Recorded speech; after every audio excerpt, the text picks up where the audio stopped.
Boa tarde, estamos em visão de jogo. David Neres, depois da exibição frente ao Vizela, ganhou um lugar no 11 do Benfica. Vítor Santos, começamos por ti e começamos com esta pergunta direta. Bom, vou tentar responder de uma forma, se calhar, mais ampla. Eu, eventualmente, como boa parte das pessoas que assistiram ao jogo, ou que esteve atento ao jogo, ficaram surpreendidos, porque o Roger Schmidt não costuma mudar tanto. O ataque era completamente novo, por exemplo, David Neres, Kasper Tengstedt e Tiago Gouveia. Sim. Na verdade, aquilo que ele fez foi aquilo que eu defendo há semanas, ou pelo menos essa é a minha opinião há semanas, partilhada de resto com o Luís e até um bocadinho contigo, João, que não compreendemos que um plantel como o do Benfica, com aquela profundidade, é constantemente confrontado com a insistência do treinador em fazer poucas mexidas no 11, percebendo nós que há jogadores que estão a precisar eventualmente descansar, porque as épocas são muito desgastantes, até sob o ponto de vista psicológico, nesta fase, com a intensidade do calendário. O que é certo é que mesmo com tantas mexidas o Benfica faz uma grande primeira parte. Pois claro que faz. E eu vou na minha ótica, é evidente que temos que olhar para o que o Vizela também não conseguiu fazer, e o Vizela na segunda parte melhorou substancialmente, embora eu associe tudo isto à forma como o Benfica defendeu na primeira parte. Porque efetivamente não é a mesma coisa defender com 5 jogadores que começam a primeira fase defensiva, por assim dizer, quando a equipa adversária está a tentar sair fora da área, e o Tengstedt faz isso muito bem, já o tínhamos assinalado aqui, é o jogador mais parecido com o Gonçalo Ramos, no sentido de ser a primeira linha de pressão, de funcionar como uma espécie de farol para todos verem a seguir o que é que têm que fazer. Eu acho que o Benfica, naturalmente, o próprio David Neres, já tínhamos falado sobre isso, melhorou muito a forma como consegue defender e cobrir a zona dele, pressionar o lateral, e depois com o Tiago, naturalmente, com o Tiago Gouveia, o Benfica também ganha outra capacidade de fazer essa pressão, e o Tengstedt, como já tinha dito, é evidente que jogando Di Maria, também não vamos dar nenhuma novidade, já temos falado aqui sobre isso, o Benfica não consegue fazer este tipo de pressão, e até com o Arthur Cabral. Não consegue pressionar tanto o adversário numa zona tão subida para fazer face ao que pode acontecer a seguir se o adversário conseguir sair da pressão. Isto passou-se durante toda a primeira parte.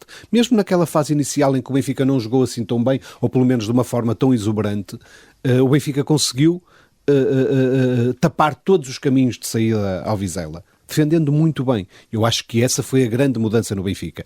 É evidente que eu vi, mesmo com pouco tempo de jogo, por exemplo, o Tiago Gouveia, num dos golos, eu creio que é num golo do David Neres, no segundo golo, creio, do David Neres.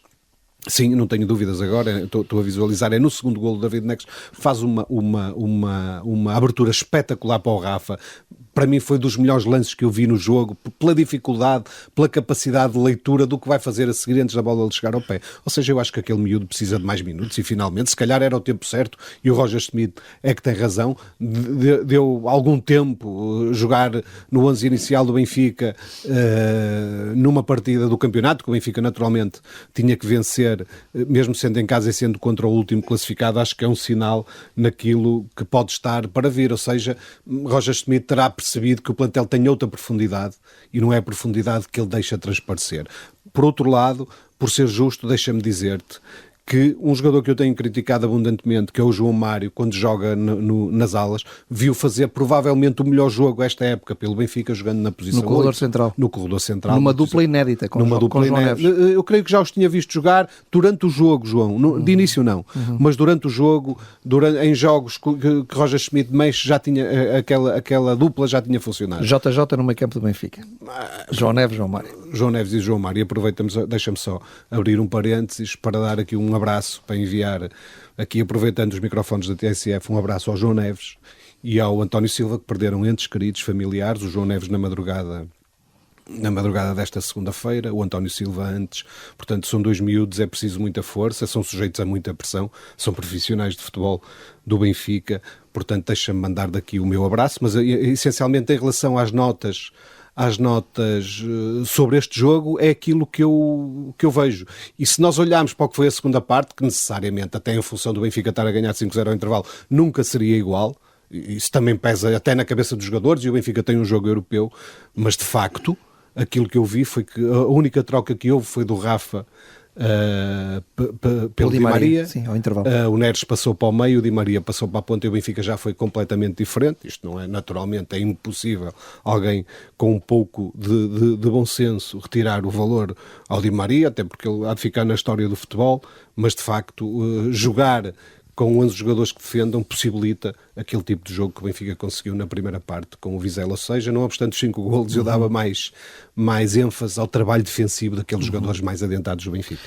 Luís, pegando na ideia de lançamento deste visão de jogo em França, frente ao Toulouse, será David Neres mais 10 ou o brasileiro vai regressar ao banco de suplentes? Talvez regresse ao banco de suplentes, não porque não esteja a jogar bem. Aliás, aqui já em alguns programas passados, recentes, dizia que aquilo que pode ser o maior reforço do Benfica para a segunda metade da época, ou agora já para a parte final da época, era o regresso de David Neres, depois da lesão. Acho que era um jogador fundamental, é um jogador fundamental nestes jogos, ditos com adversários médios pequenos, quer nos jogos grandes mesmo, quando entra, até no decorrer deles. E acho que o melhor David Neres tem sempre espaço no Benfica, mesmo não jogando de início. O jogo em França é um jogo de características muito, muito diferentes em relação a este. O Benfica fez um bom jogo, sim, frente a um adversário que praticamente não existiu. Eu acho que o Vizela entrou muito nervoso, mal colocado no terreno. Falas da primeira parte, não é? Sim. Na segunda parte já foi um Visão melhor, mas aí já estava o jogo perdido. Foi melhor porque o Benfica desligou os motores, entrou em modo de gestão, mas o Benfica continuasse a acelerar, podia ter feito um resultado histórico, como o Sporting fez, frente ao Casa Pia. Acho que o Benfica poderia ter feito aqui até um resultado superior, se continuasse a carregar. Naquele ritmo. Sim, penso que sim, penso que este Vizela,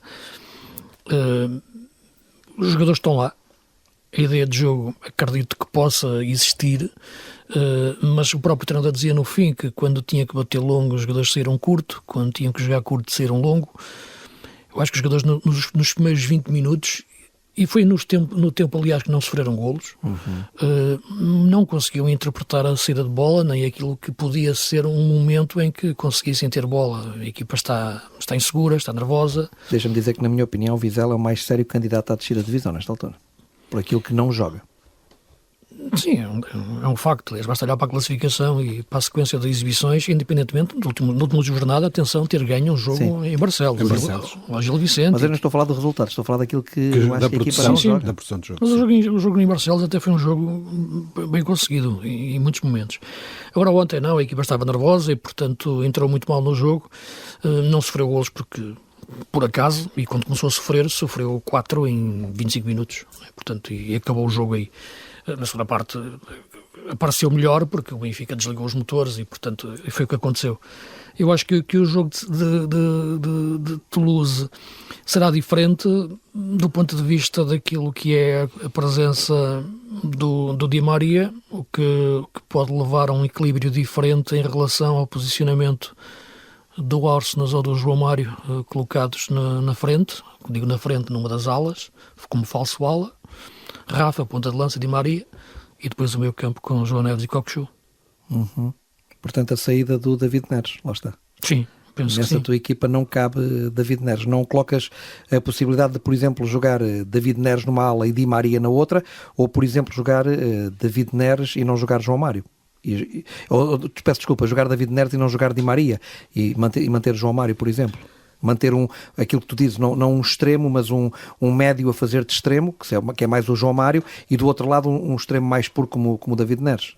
É isso que eu acho que vai acontecer, só que acho que vai jogar o Di Maria. Só que acho que joga Di Maria, sim. Portanto, eu acho que o princípio é ter esse tal falso extremo, falso ala, que equilibra o meio campo, Di Maria fixo, e esse falso ala, ou o Arsenal ou o João Mário, em função daquilo que é a opção do Roger Schmidt, talvez mais o João Mário para o Arsenal jogar a lateral. Eu colocaria o Florentino na equação.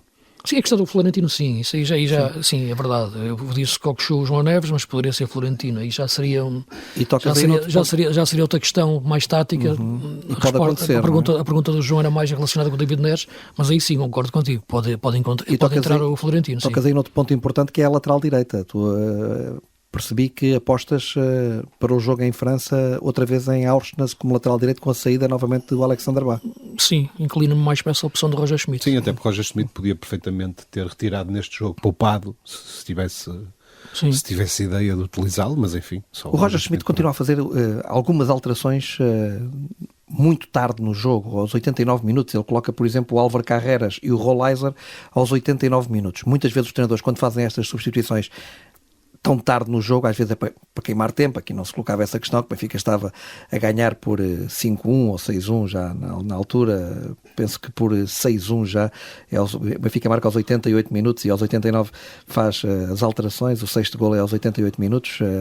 Vocês entendem o que é que um jogador, por exemplo, como o Álvaro Carreras, como o Rolaiser, jogadores que até precisam de minutos de jogo e que podiam, ao intervalo com o Benfica ganhar por 5-0, podia o treinador dar-lhes ali 30 minutos, 25 minutos. Sim, até entrar a partir dos 60 minutos, 60 e poucos. O que é que o jogador pode pensar ao entrar ali aos 89 minutos, sabendo que vai jogar 3, 4 minutos? Isso já aconteceu com o Marcos. Já aconteceu com o Cabral e fez um gol de calcanhar. Mas qual é que vocês pensam que é? Decidiu a passagem europeia. Eu acho mas que depende do contexto. O contexto de ontem é um contexto muito diferenciado, ou seja, o Benfica estava a golear. E perante aquilo eu acho que boa parte dos treinadores, ou a esmagadora maioria dos treinadores, aproveita de facto para fazer aquilo que tu disseste, faz todo sentido. Dar minutos. Dar minutos é jogar maior, e por outro lado também gerir maior. O esforço de um ou outro jogador, porque apesar de tudo ainda estavam em campo alguns jogadores. O Roger Schmidt não pensa assim, e às vezes pensa em situações que até são difíceis de perceber, e mesmo ele tem dificuldade em explicá-las. Quando eu me recordo, puxo atrás a fita e lembro-me do jogo em Moreira de Cónix, o Benfica está empatado 0-0, ele lá está, ali entre os 85 e os 90 minutos, lança o João Vítor para a lateral direita, sem ninguém estar lesionado, sem acontecer nada. O que é que ele pretendia com aquela substituição? Aliás, passado uma semana, o João Vítor já tinha saído do Benfica, ou estava prestes a sair do Benfica. Mas ele deve ter um objetivo qualquer. Pois, provavelmente há algum receio que a equipa se desequilibre, mas eu acho que não faz sentido. É a única explicação que eu encontro. Desequilibrar a equipa, ficar sem aqueles princípios que ele acha que a equipa deve ter. Mas acho que num jogo com 5-0, 5-1 não faz sentido nenhum. Naturalmente o Benfica jogasse da forma que jogasse, se calhar ontem, na segunda parte, se jogasse com os Júniores, ganhava na mesma. Luís, consegues perceber estas opções de Roger Schmidt tão tarde no jogo, dar minutos a alguns jogadores que de facto precisam de jogar, como o Rolaiser, como o Álvaro Carreras? Não, já te disse que não, em relação a essas opções que entram no período de descontos, não é? Embora os períodos de descontos agora sejam maiores. O caso de ontem até não, mas... Até nem foi. Não entendo. Mas a questão do Roger Schmidt mexer na equipa, ou quando mexe, e os timings em que mexe, e a forma como mexe, os problemas são muito mais profundos. Esse é o menor dos problemas. É apenas um episódio, digamos assim, que vai se repetindo jogo após jogo. Embora numa delas, como já referi, o Cabral entrou e fez um gol de calcanhar contra o Salzburgo. Mas essa substituição faz sentido. Eu vou-te explicar porquê. Coloca mais um ponta de lança. Era imprescindível ao Benfica fazer aquele gol, não é? Foi no período de descontos. Eu sei, mas o Benfica tinha que fazer aquele gol. Mediante o que foi a evolução do resultado. Estamos a falar de uma coisa diferente. Quando nós olhámos para o jogo de Moreira de Cónix, agora o jogo de ontem... lançar um defesa... aos 90 minutos, um jogo que está empatado 0-0, o Benfica precisa ganhar. O caso de ontem, de jogadores, como estamos a dizer, que precisavam de minutos e que não entraram. O caso de ontem tem a ver com isso, com aquilo poder dar mais minutos e ritmo competitivo a jogadores que pouco jogam. Sim. Entrar aos 89. Não faz sentido, já disse que não faz sentido. O Benfica leva uma vantagem mínima para a França. Agora voltando aqui para o jogo da Liga Europa, virando a agulha para o jogo da Liga Europa, o Benfica leva uma vantagem mínima, 2-1, mas eu acho que apesar de tudo o Benfica tem todas as condições para ultrapassar este adversário e seguir para os oitavos de final da Liga Europa. Vocês concordam? Sim, concordo que tem todas as condições, mas já tinha condições para conseguir outro resultado e outra exibição na primeira mão e não o fez. Verdade. Esta equipa do Toulouse ainda ontem venceu o Mónaco, não é? Fora. Sim. Tem uma boa equipa, atenção, que encolheu-se um pouco aqui na Luz. E acho que o jogo lá vai ser difícil. Sim. Eu acho que, sobretudo, o Benfica vai ter que ser uma equipa muito concentrada, porque eu acho claramente que o Benfica é superior ao Toulouse, mas aquilo que eu tenho visto, o Benfica não sofre muitos golos, é a defesa menos batida do campeonato, mas tem desconcentrações que eu acho que no futebol moderno não podem acontecer. Por exemplo, se olharmos para o que foi o golo do Toulouse, é uma descompensação na direita, o Di Maria não desce, ninguém do meio campo conseguiu ir lá fazer a cobertura, normalmente até o João Neves que encosta naquela zona, e o Bá ficou a jogar com 2. É evidente que depois o lance desenvolve-se para o lado contrário, o Orsnes tira uma bola de golo e de repente tem nas suas costas um jogador, não se apercebe, não me admira, o Orsnes daquele jogo já era para aí a terceira posição que estava a fazer, não me admira, os jogadores ficam eventualmente descompensados, e depois também a ajuda do Neres, que vai a bola está à entrada da área do Benfica, há um ressalto e o Neres já vai avançar para o ataque e nas costas do Orsnes estava um jogador, ele tinha que estar lá a fazer a cobertura. Ontem também vimos a forma como o Benfica, por exemplo, no lance da grande penalidade, não vou falar do primeiro golo que o Benfica sofre, também é uma clara desconcentração, não há necessidade nenhuma de fazer ali aquela falta, há necessidade de cobrir o jogador, eventualmente obrigá-lo a ir para a linha, nem sei qual era o pé de referência do jogador do Vizela agora neste momento, mas, ou seja, isto vai depender muito da forma, o Benfica defende bem coletivamente, quando está consegue defender bem, mas há descompensações, eu acho que nem são desconcentrações, são mais descompensações que têm acontecido e que pode ser fatal numa eliminatória tão equilibrada, embora o Benfica não 1-0 tira o jogo para o prolongamento, ou seja, não manda o Benfica para fora da eliminatória. Sexta-feira às 11 da manhã vamos ter o sorteio dos oitavos de final da Liga Europa e aproveito para convidar os ouvintes da TSF a acompanharem na TSF esse sorteio. Vamos dar em direto o sorteio dos oitavos de final da Liga Europa. Eu diria que o Sporting tem o lugar praticamente garantido nos oitavos de final da Liga Europa. O Benfica tem boas condições para estar presente e o Braga, quase só um milagre, é que o coloca como uma das equipas no sorteio, porque perdeu em casa 4-2 com o Karabag e agora tem que jogar no Azerbaijão. Sim, é verdade, é um resultado pesado, mas atenção que a diferença... perder 4-1. Pois, a questão é essa, que a diferença acabou por ser só, e este só naturalmente tem em função das circunstâncias. Não, em função das circunstâncias do jogo, não é? Porque quando estava 4-1 podia ter aumentado e mesmo quando estava 4-2 o jogo acaba com um jogador do Karabag isolado que podia ter feito o 5-2. Portanto, o resultado podia ter sido muito mais pesado. Eu estava a comentar o jogo em direto e quando estava 4-1 o que eu dizia era que o Braga tem que ter agora a cabeça fria, estabilizar defensivamente e reduzir o máximo que pudesse a desvantagem, porque eu acho que este Braga, com outra concentração, com outra preparação de jogo, com outro respeito pelo adversário e com outra qualidade que não demonstrou e que pode demonstrar, é capaz de vencer por 2 golos o Karabag, seja em que lugar for, e poder levar o jogo para o prolongamento eventualmente. Agora, também, olhando ao que o Braga está a ser esta época, é muito difícil que não sofra golos, não é? Portanto, também no Azerbaijão e a eliminatória se torna de facto muito difícil, porque acho que o jogo foi muito mal preparado do ponto de vista daquilo que é o conhecimento do adversário. Acho que o adversário joga bem. Quem tinha visto essa equipa do Karabag, e tive a oportunidade de ver alguns jogos, como foi comentar, vi antes alguns jogos do Karabag, identificou-se ali o Zoubir, o Banzial, os jogadores que eram diferenciadores, era por ali que eles iam criar perigo. E eles jogaram sempre à vontade, completamente à vontade, e construíram um resultado, ou melhor, construíram jogadas de perigo que não me surpreendeu em face da... Mas ainda acreditas que é possível reverter? Perfeitamente, sim, acho que é possível. Acho que o Braga pode... Então achas um exagero aquilo que eu disse? Eu disse quase só um milagre. É que colocaria o Braga. Achas que não é preciso quase um milagre? Eu acho que se o Braga entrar... Repara uma coisa, o grande problema do Braga neste momento, em comparação com o melhor Braga, é que perdeu o Bruma, o Djaló está completamente fora de forma, o próprio Artur Jorge falava que o jogador pode estar com a cabeça a pensar porque vai para o clube A, B ou C. O Ricardo Horta não jogou o primeiro jogo por lesão, não jogou ontem também, veremos se regressa, o Artur Jorge disse que sim. O Banza mal servido, portanto não consegue fazer golos. Mesmo assim ainda fez agora. Agora fez ao Forense. Porque entrou o Roger fez um bom cruzamento. Foram os 2 melhores jogadores do Braga, parece. O Roger e o Banza. Sim. E, portanto, se o Braga tiver se o Djaló regressasse em forma, o Ricardo Horta a jogar bem, o Banza bem servido, acho que o Braga pode perfeitamente ganhar no Azerbaijão contra o Karabag por 2 golos de diferença e levar o jogo para o prolongamento.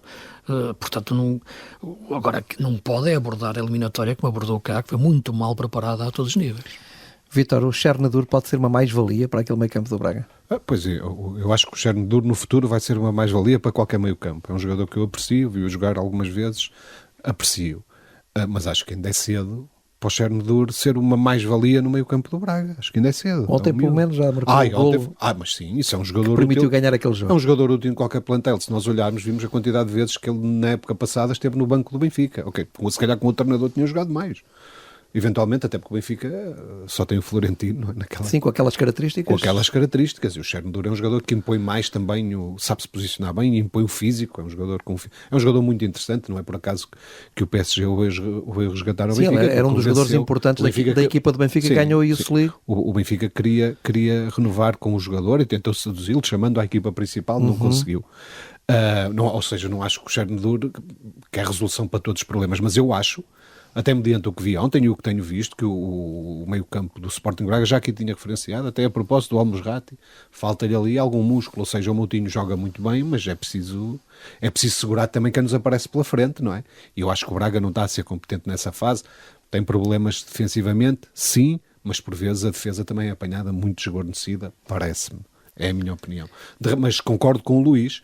Se o Braga jogar aquilo que pode jogar, obviamente vai discutir a eliminatória, até porque se nós pensarmos, o resultado foi 4-2, aquele gol de facto, mesmo à beira do fim, pode ser muito importante para o Sporting Braga. Se o Sporting Braga conseguir marcar primeiro, está um gol de atirar a eliminatória no mínimo para o prolongamento ou para penaltis. É isso que estava a dizer. Portanto, não é assim tão difícil. Eu diria que em função do valor das equipas, até pode ser lógico isso acontecer, mas de facto concordo com o Luís, é preciso preparar bem o jogo, é preciso que os jogadores saibam quem têm pela frente, porque esta história de só nos preocupamos connosco, isso já não existe no futebol atual. Eu confesso que sem vos querer contrariar, mas contrariando, por aquilo que estou a ver o Sporting de Braga jogar, custa-me agora ver o Braga a fazer essa exibição que vocês estão a tentar adivinhar, e a adivinhar no bom sentido, a tentar imaginar essa grande exibição do Sporting de Braga no Azerbaijão e virar esta eliminatória que está claramente desfavorável. Tenho dificuldade em ver isso. Olhas para o momento do Sporting de Braga, não é? Olhas para o momento e faz sentido. Sim, faz sentido.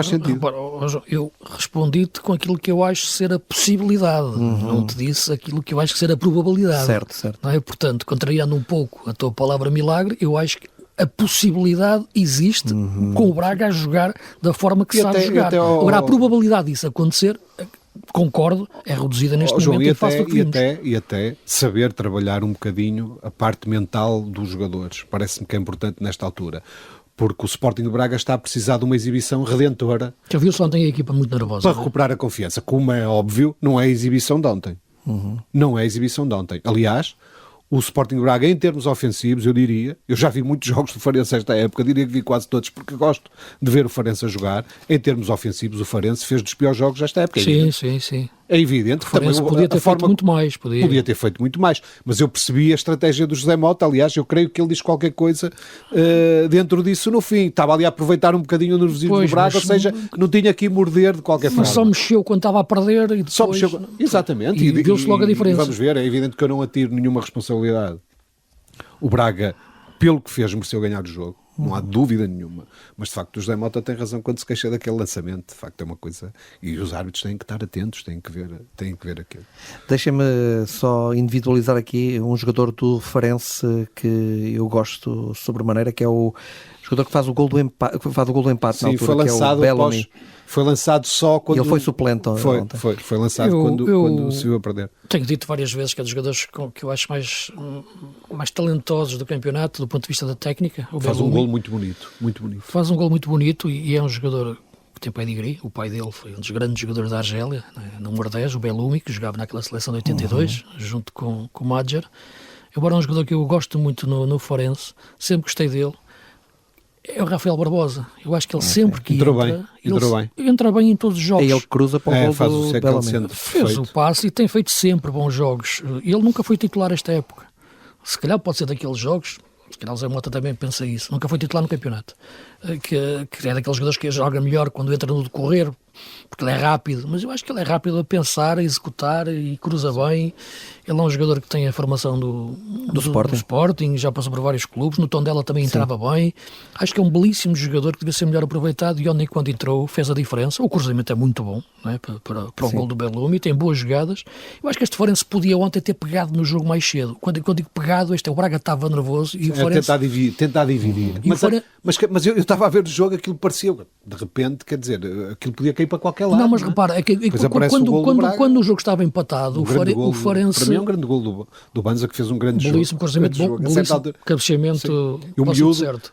Para mim já estava a ser o melhor jogador do Braga, o único desequilibrador. Mas o Farense estava ali a adormecer o jogo, mas também estava a adormecer ele próprio. É verdade. Depois, quando sofre o golo, mexe e vai para cima e empata. Depois, na parte final, naturalmente, o Braga pressionou e com uma quantidade de jogadores em cima da área, lá fez o golo. Aliás, naquela altura já era escolher quem é que ia fazer golo, sobretudo naquela jogada. O Braga tinha tanta gente lá. Bom guarda-redes que o Farense tem revelado outra vez. Curiosamente formado. Da formação do Braga. Depois, e também do Porto, ele também passou mais jovem, mais miúdo. Agora, para o Braga foi uma vitória muito importante, porque...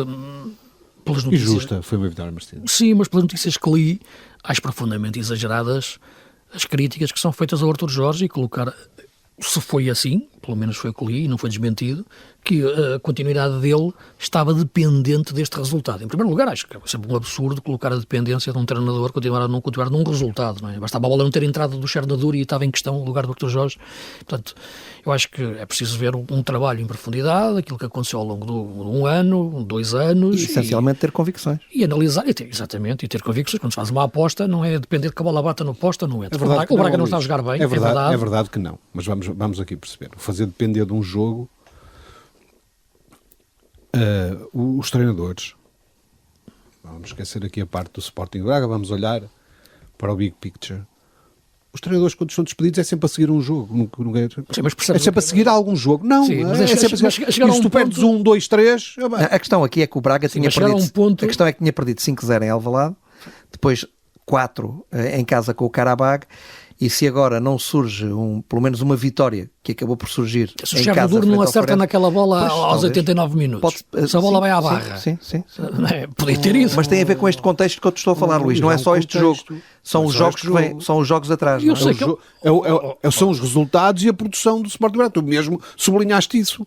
É um contexto que depois se resume a um remate. Mas isso... Porque, repara... É sempre assim. Às vezes é um penalti falhado que despede um treinador. Eu acho que as análises devem ser feitas não ao final de uma época ou em função de uma avaliação global. Porque não até a seguir a uma vitória tomar essa decisão. Ou estar à espera de uma derrota para tomar uma decisão. Eu acho que é um erro primário, na minha opinião... Mas eu não estou sequer a discutir a tua opinião. Entendes? Porque eu acho que... Não, mas podes discutir. Não, mas não estou, porque acho que é legítimo. Mas olha que normalmente os treinadores têm a seguir às derrotas, não a seguir às vitórias. Concedes que os resultados anteriores teriam influência, os resultados e as más exibições anteriores, nomeadamente aqueles 2 resultados que eu disse e as 2 exibições fracassadas em Alvalade e em casa com o Qarabag, não é? Mas repara uma coisa, eu acho que o Braga se calhar fez um jogo pior na Taça da Liga, que ganhou ao Sporting, do que o fez em Alvalade até aos 2-3-0 e levou 5 no fim. Portanto, acho que temos que ser inteligentes e avaliar as coisas de um ponto de vista global, estrutural e não a conjuntura de 1 ou 2 ou 3 ou 4 jogos. É verdade que o Braga não está a render aquilo que devia render, é preciso perceber. O Braga chegou agora a janeiro, vendeu o Almozerati, vendeu o André Horta, deixou sair o Castro, contratou o Chernobyl, sim, acho que é um jogador de futuro. Boa contratação, mas não entra logo a jogar. Mas caramba, não contratou um central, que era evidente que precisava de um central. O Artur Jorge disse agora que eles queriam um ponta de lança. Eu digo isto desde o início. Mas o a questão dos centrais digo desde o início, não é? Dizes tu e diz qualquer pessoa que vê futebol, porque aquilo é tão evidente. E o Artur Jorge disse agora na conferência, antes do jogo com o Vizela, com o Farense, que o que eles queriam era um ponta de lança. Numa altura em que o Braga está com a lesão do Bruma, com o Djalé em baixo de forma, ou a ser negociado, com o Ricardo Horta também, agora o desgaste que tem, o Banza estava na CAN. Eu acho que ali o Braga tem que perceber o que quer a determinado momento da época, não é? Eu já o referi, acho que é um clube que tem um potencial enorme, mas a equipa não pode ficar refém de negócios em todas as janelas do mercado. O Braga não é um clube médio que não pode falhar uma janela do mercado, tem que vender sempre. Acho que o Braga pode ter outra gestão desportiva. Também vamos olhar para isto, também não há aqui drama nenhum. O Braga nesta altura é quarto. Não, mas quem está a dizer que há drama? Ganhou a Taça da Liga, portanto... Só me estás a dar razão, por isso mesmo, porque eu achava que a questão do Arthur Jorge seria um absurdo. Não há drama nenhum. Mas isso até pode ser em função da qualidade do jogo, em função dos resultados. Acho que é mais há múltiplas razões. Eu acho que é mais a qualidade do jogo ou a falta dela. Não vi o Presidente todo contente com a taça na mão, é abraçado do Arthur Jorge quando ganhou a taça da Liga. Foi quando ganhou a taça da Liga. Mas isso que foi há 2 semanas. Foi no final de janeiro, sim. Pois, então, a seguir empatou em casa com Chaves, né? E depois perdeu em Alvalade. Mas eu já disse aqui no programa, João, já sei o que tu disseste, mas eu não estou a dizer... Das 4 equipas que jogaram a Final Four, a que eu menos gostei foi a equipa que ganhou a taça da Liga. Com todo o respeito, o que eu estou a falar é daquilo que é a política desportiva do Braga e as opções que o Braga tem no mercado e aquilo que seria neste momento colocar em causa o trabalho do Arthur Jorge a meio da época em função dos últimos resultados. Poderiam colocar em causa em função de tudo aquilo que tem sido o trabalho dele até agora. Em função dos últimos resultados, acho que não. Independentemente que sim, de concordar que não têm sido bons jogos. Não tem sido ganhando ou perdendo. Boas exibições ganhando ou perdendo. Exatamente. E eu acho que é isso que coloca ali o Arthur Jorge um bocadinho mais na corda bamba. Ou, na perspectiva das notícias que saíram, acho que é nessa linha... A única equipa que ganhou um título esta época foi o Braga. Até agora é a única que ganhou uma taça da Liga. O Benfica ganhou supertaça. Ok, pronto. Isso é um troféu, é um jogo, né? Uma coisa diferente. É um título. Portanto, e não foi há 3 semanas, portanto... Eu acho que não faz sentido nenhum estas análises, estas avaliações, embora no fim, sim, a direção do Braga, o Presidente, possa analisar e concluir que é melhor optar por mudar de treinador. Agora, neste momento, acho que colocar essa questão, acho que é um tiro no pé.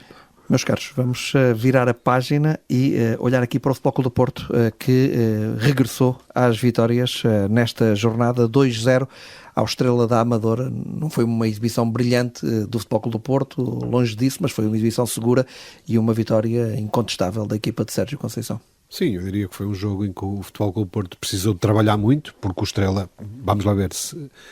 É uma equipa que se deixar libertar ali 2 ou 3 unidades pode fazer moça, mas eu diria que o Futebol Clube do Porto foi competente. Gostaria de ter visto outra estreia do Otávio, viu muito nervoso a perder um outro lance por entrar de lance, por assim dizer. Sim, entrar ali gosta, muito à queima. Quem gosta, quem vê futebol. Tem uma bola evidente disso com o Ronaldo Tavares. Sim, mas isso pode estar relacionado com o nervosismo de ser a estreia no Estádio do Dragão, num jogo que o Futebol Clube do Porto precisava de vencer, não havia alternativa, pois não ganhava há 2 jogos. O próprio Sérgio Conceição diz que o jogador está a viver um sonho e será bom na perspectiva dele. E naturalmente também depois por arrasto da equipa do Futebol Clube do Porto, será bom que o jogador rapidamente regresse à terra e perceba que agora já não é um sonho, que é jogador do Porto. E o Sérgio mandou ali uns berros na parte final, na transmissão viu-se bem, exatamente para lhe chamar a atenção em alguns momentos. Sim, já numa outra fase do jogo, mais deslumbrado. Sim, já estava 2-0, não foi num momento muito delicado. Mas sim, identifiquei ali algumas carências, mas nós temos que ter um jovem, nós temos que ter alguma paciência com os jovens, naturalmente, porque nós já fomos jovens e também muita gente tinha paciência connosco. Mais do que fosse por uma questão de gratidão com a sociedade, mas nem sequer é disso que se trata. Ou seja, o Sérgio lançou, não teve receio e fez um jogo aceitável, mas eu acho que tem que melhorar muito para jogar ao nível do Futebol Clube do Porto, ao nível que o Futebol Clube do Porto precisa. Eu acho que ele tem condições para isso. De resto, foi um jogo... Enfim, eu acho que o Futebol Clube do Porto não encantou, mas fez o suficiente para ganhar, para ter uma vitória tranquila. Conseguiu, era o mais importante, como disse antes, vinha de uma derrota e de um empate para o campeonato e 3 jogos a somar pouco para o campeonato, nós sabemos que às vezes até compromete objetivos. Apesar de tudo, foi a vitória que o Futebol Clube do Porto precisava, de alguma forma também gerindo um bocadinho o grande jogo que o Futebol Clube do Porto tem neste miniciclo, que é o jogo de facto da Liga dos Campeões com o Arsenal. Não é só importante, é importante para o Futebol Clube do Porto, é importante para o futebol português. E assim, eu acho que isso já terá pesado um bocadinho na cabeça dos jogadores, porque a certa altura, quando o Futebol Clube do Porto aí sim já tinha o jogo completamente controlado, se calhar podia ter acontecido mais alguma coisa, mas a proximidade do jogo da Liga dos Campeões é capaz de ter pesado. Luís, este jogo fica também marcado pela lesão grave do Zaidu, termina a temporada para o lateral esquerdo nigeriano. Entrou o Jorge Sanches porque também não havia o Wendel, que estava a cumprir um jogo de castigo à semelhança do Fábio Cardoso, também a cumprir um jogo de castigo, mas não havia ali alternativa direta para a posição de lateral esquerdo. Entrou Jorge Sanches e peço também o teu comentário à estreia do Otávio Ataíde. Em primeiro lugar, lamentar a terrível lesão do Zaidu. Logo no momento se percebeu que as sensações eram as piores, da forma como ele travou e rodou o joelho, a imagem até é um pouco arrepiante.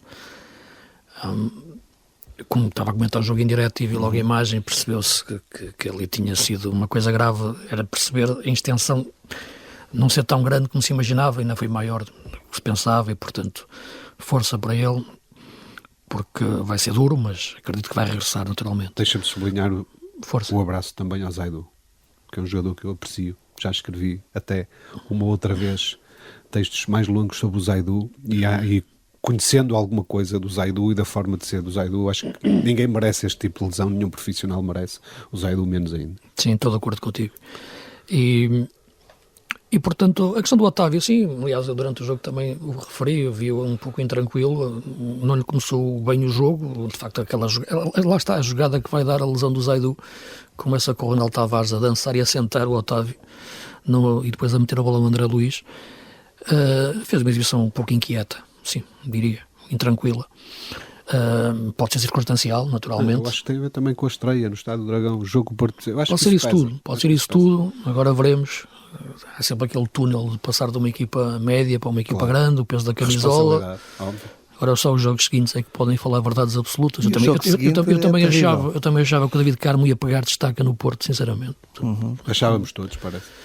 Sim, enfim, mas a verdade é que não. Em off, ainda não estavas aqui no estúdio, Luís, estava a falar com o Vítor sobre aquilo que eu admiro, por exemplo, no Ruben Amorim. E que é, confesso, uma dificuldade que eu ainda tenho, ver um jogo de futebol. E muitos treinadores têm, e muitos diretores desportivos têm, e por isso é que os clubes não acertam sempre nas contratações. É aquele exercício, um bocadinho de imaginação, de um jogador que nós estamos a ver num clube de menor dimensão e que está a destacar-se imenso, e tentar perceber se esse jogador consegue render algo parecido num contexto diferente, jogando num clube que joga para objetivos muito maiores. E esse é um exercício que o Ruben Amorim e o Hugo Viana têm falhado, alguns, claro, mas a percentagem de acerto é muito grande. E a questão não é render semelhante, é render mais, porque o nível de exigência é superior, e depois perceber que pode render de forma diferente, mas com as mesmas características aplicadas em movimentos diferentes. Foi o caso do Gyökeres, não é? Porque aqui em Inglaterra ninguém viu o Gyökeres, só olhavam para o Gyökeres como um ponta de lança forte, possante, que atacava à profundidade, e isso havia muitos lá, pensavam os ingleses. Agora tu pensa assim rapidamente a quantidade de casos de sucesso desde que o Ruben Amorim é treinador do Sporting. O Gyökeres, sim, Pedro Gonçalves, Morita, Mateus Nunes, Nuno Santos, Mateus Reis, a quantidade de jogadores e outros que agora não tenho aqui escrito, foi só de cabeça, a quantidade de jogadores, claro que podemos apontar um exemplo ao outro, o Vinagre, por exemplo, não resultou, e Ullmann, outro caso de sucesso, há um ou outro que não resultou, mas também ninguém acerta sempre. Aqui, a questão aqui é a percentagem de acerto, e a percentagem de acerto daquela dupla Ruben Amorim e Hugo Viana é enorme. Sim, é um facto. Já o referi aqui muitas vezes. Isto veio a propósito... Mudou o Sporting. Sim, veio a propósito daquilo que estavas a dizer do Otávio Ataíde e daquilo que também tu esperavas, das expectativas que tinhas para o David Carmo e que depois não se confirmaram. Sim, não se confirmaram. O Sérgio Conceição não conseguiu tirar também o melhor dele. Também ele já reconheceu que a responsabilidade também existe muitas vezes com o treinador, com a forma como se procura trabalhar também o lado mental do jogador. Nunca me pareceu alguém tranquilo em campo, no caso, e acabou por sair, é o melhor para ele, e veremos, e espero que ele consiga regressar ao mais alto nível, porque tem valor para isso. Agora no Sporting, sim, tem existido essa cirurgia, digamos assim, esse bisturi nas contratações que têm sido bem conseguidas nos últimos tempos. E o Porto tem o próximo jogo agora já na esta quarta-feira, depois da manhã, frente ao Arsenal, aqui no Estádio do Dragão, um jogo frente a uma equipa que está em grande forma, é o segundo classificado da Premier League, 55 pontos, está a 2 pontos do líder Liverpool, tem mais 2 pontos que o terceiro classificado Manchester City, e é um grande teste a este Futebol Clube do Porto. Vamos ver também que alterações, se é que vai fazer o Sérgio Conceição, que alterações faz na equipa para defrontar um adversário tão poderoso, Vítor. Eu acho que não vai fazer alterações. Tem agora mais um problema, porque o Taremi lesionou-se no domingo. Não sei se a lesão é impeditiva, mas está lesionado. Não espero grandes alterações. Naturalmente, o regresso do Vendel, que até seria obrigatório em função de não ter do Zaidu. Não espero grandes mexidas no Futebol Clube Porto, mas espero um grande Futebol Clube Porto. Esperas a dupla de centrais Pepe-Fábio Cardoso? Acho que provavelmente é isso que vai acontecer. É uma das dúvidas, não é? Eu acho que o Fábio Cardoso vai regressar, não jogou no jogo anterior, eventualmente o Sérgio poderia, não, ele também fez provavelmente o pior jogo que lhe vi com a camisola do Futebol Clube Porto em Arouca, teve muito infeliz, não sei se está a atravessar um mau momento também de alguma não consigo identificar, mas foi um jogo, de facto, não é para o nível daquilo que já vimos do Fábio Cardoso. Ou seja, eu acho que o Futebol Clube Porto não vai mexer muito, até porque não tem assim tanto por onde mexer, mas espero um Futebol Clube Porto ao nível que nos habituou. Eu recordo, por exemplo, o jogo com o Barcelona da fase de grupos, em que o Futebol Porto perde, mas arranca um grande jogo, claramente, mas aqui num erro individual. Reconheces que é um adversário mais forte que esse Barcelona? Sim, é um adversário mais forte. Por outro lado, eu tenho sempre alguma esperança quando as equipas portuguesas jogam contra equipas inglesas. Sabemos bem que o histórico do Futebol Clube Porto não é grande coisa. Exatamente, não é grande coisa. Mas eu acho que jogando no Estádio do Dragão, uma boa envolvência com o público, o Futebol Clube Porto está sempre mais perto de ganhar do que perder ou empatar. Sendo que, deixo-vos uma nota, isto até socorrendo daquilo que dizia há uns anos o José Mourinho, qualquer 0-0 em casa numa prova a eliminar é um bom resultado. É sempre um bom resultado. Porque coloca a pressão em cima do adversário. O Arsenal vai ter, e nós vimos ainda o ano passado o Sporting. E já foi mais. Embora já não há a vantagem do gol fora. Exatamente, a vantagem do gol fora. Mas mesmo assim, tu colocas toda a pressão, se não perderes, passas logo a pressão para o adversário. O adversário é obrigado a ganhar. Entre aspas, não é? Entre aspas. Luís, portanto, é importante ganhar, naturalmente, não perder é menos mau. Luís, possíveis alterações que Sérgio Conceição possa fazer? Repara, para além destas que falámos, do Wendel e possivelmente do Fábio Cardoso. Eu acho que os dois treinadores podem fazer alterações, atenção, o Arteta também pode fazer, mas eu penso que a questão que me parece mais delicada, talvez, é em vez de jogar com dois extremos, que é o Chico Conceição e o Galeno, poder existir a opção de entrar PP para jogar a partir de uma das faixas e Galeno como extremo, mais no ataque à profundidade. E o PP ser o homem que pode aparecer muitas vezes a juntar-se por dentro. A possibilidade de o Porto acrescentar nesse sentido, dentro do corredor central, mais um médio, não abdicando do 4-3-3, tendo o Eustáquio, o Nico e o Varela com o Evanilson como ponta de lança. Portanto, um Porto menos aberto, digamos assim. Sim, porque também acredito que vai ser um Arsenal menos aberto. Por exemplo, o Arsenal tem feito grandes goleadas nos últimos tempos. 5-0 agora ao Burnley. Sim, mas já com o Trossard como falso 9, porque o Gabriel Jesus está lesionado, e o Havertz no meio campo. Meio campo, segundo avançado. Mas o jogo que eu acho que deve-se ter mais de referência, e o Sérgio Conceição também terá, é o último jogo que o Arsenal fez com o Liverpool. Deste último ciclo de jornadas, há duas atrás, jogou com o Liverpool e venceu 3-1 em casa. O Havertz aí jogou com ponta-lança, como falso 9, e reforçou um pouco mais o meio campo, onde eu acho que tem dois jogadores de um nível excelente, que é o Declan Rice, grande jogador da equipa, o patrão da equipa, e o Odegaard, que depois conduz a bola para o ataque. São os dois grandes jogadores da equipa. Eu sei que é o Martinelli, o Saka, são os jogadores que assustam mais a atacar, mas acho que ali a dupla Rice-Odegaard é fundamental. E pensas que é dentro dessa fórmula que o Arsenal vai jogar no Dragão? Acho que pode meter o Havertz como falso 9. Isto é, repetir um pouco aquilo que fez frente ao Liverpool e tirar o Havertz do meio campo, meter o Havertz na frente e acrescentar mais um médio junto do Odegaard e do Rice. O grau de dificuldade é enorme, mas o Sporting, por exemplo, na época passada eliminou o Arsenal. No contexto, sem tirar valor essa vitória do Sporting, que é fabulosa, sobretudo, enfim, depois veio nos penaltis, mas durante o jogo o gol do Pote, o contexto da Champions é completamente diferente. O estímulo competitivo, a concentração competitiva é tudo sobredimensionado e, portanto, eu acho que este jogo vai ter muito esta componente tática que referia, quer do Arteta, quer do Sérgio. Vítor, acreditas que o Porto pode causar aqui uma surpresa nestes oitavos de final da Champions e eliminar o Arsenal? Seria um feito? Acho que tem capacidade para isso. E olho para o passado do Futebol Clube do Porto, passado recente até, para estribar a minha opinião. Ou seja, eu acho que o Futebol Clube do Porto se transcende, é uma equipa, enfim, uma equipa... Que muitas vezes dá boas respostas nestes jogos. Sim, o próprio treinador parece-me talhado para este tipo de jogos mais exigentes, prepara-os muito bem, o que é uma grande vantagem, embora nós sabemos que não é o único treinador, de certeza que o Arteta também está a preparar bem a melhor forma de contornar as dificuldades que o Futebol Clube do Porto vai colocar, mas sim, não é uma questão de fé, é mesmo olhar para aquilo que são os desempenhos do Futebol Clube do Porto nas provas europeias nos últimos anos. Meus caros, vamos ter que fechar para irmos para Moreira de Cónegos, para um jogo que também gera grande expectativa, e já agora um sublinhado vosso a esse Moreirense Sporting que começa daqui a bocadinho no Comendador Joaquim Almeida Freitas em Moreira de Cónegos.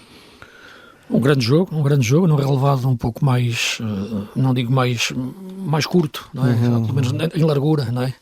É aquela sensação de ter ali a bancada em cima, que não afeta os jogadores, sabemos que agora eu acho que é de facto... É um campo também um bocadinho à inglesa, não é? É um jogo... mini campo à inglesa. Sim, é um jogo que vale muito por aquilo que está a ser de facto a grande época do Moreirense. É o que torna este jogo grande na jornada, tem a ver muito com aquilo que tem sido o bom futebol do Moreirense esta época e portanto será um jogo competitivo e difícil para o Sporting, exigir o melhor Sporting.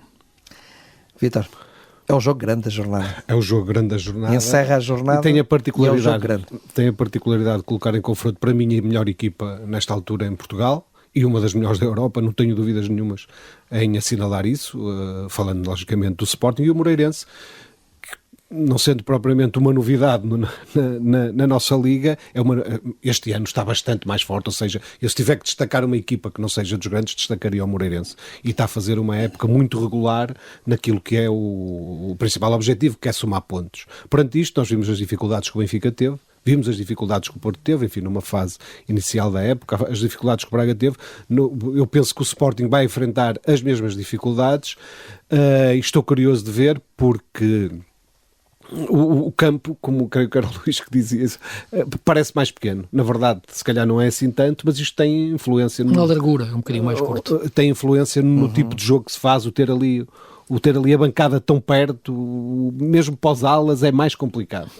Os jogadores, se tivéssemos aqui um jogador a conversar connosco, eles podíamos explicar melhor isto, mas o Luís, que fala tantas vezes todas as semanas, enfim, eu também vou falando, eles explicam esta diferença que é ter a bancada ali muito perto, para quem joga nas alas e para quem joga na profundidade. Meus caros, vamos ter que ficar por aqui, voltaremos na próxima segunda-feira para mais um Visão de Jogo. Você já sabe, não chega a olhar para o jogo, é fundamental ver o jogo. Um abraço e até para a semana.